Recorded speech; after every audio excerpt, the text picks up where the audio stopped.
what kind of a justification would these high increases year over year do you have for not reducing the millage rate even more? Fruitland Park went from 4,000 residents to over 8,000 residents. The city itself grew 100%. So yes, I believe just alone in that's the justification for keeping the millage rate where it's at. The state of Florida is saying this last year to this year is, I believe, $41,000 more. At Boyer Rec Center, there is a substation for Fruitland Park. I've gone there looking for an officer.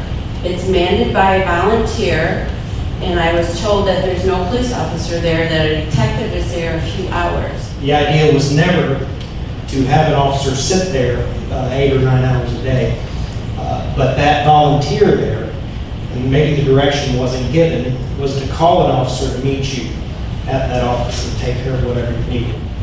The Villages bought this huge chunk of land from Fruitland Park.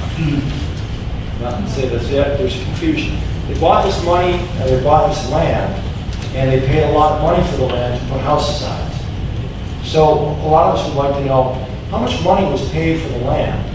The land was not purchased from us. It was not. No, the land was purchased from Leesburg First Baptist Church. Okay.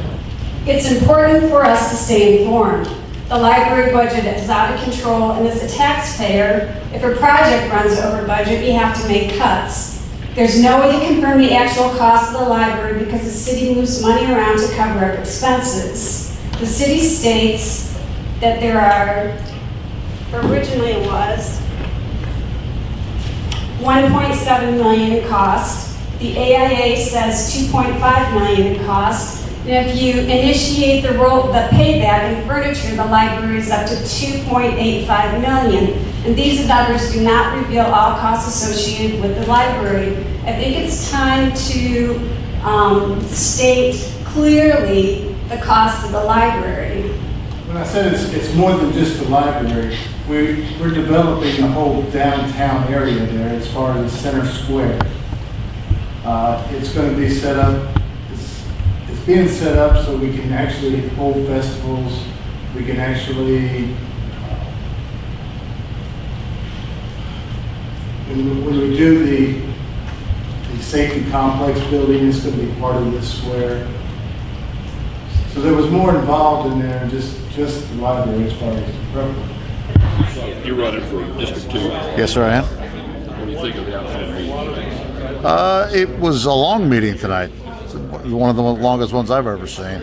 But I'm pretty satisfied with the people that came. They had some really pointed questions to ask, and I think the commissioners did a pretty good job of trying to answer some of the questions. So. You made a lot of points as well. Are you happy with the outcome tonight? Actually, I'm very pleased with the outcome because I felt like the commissioners did an excellent job listening. They were also responsive. They chose to amend the millage rate and roll it back to 3.91. I think that was a huge relief to a lot of people. In fact, a lot of people left after that, so that tells you that's what they were here for.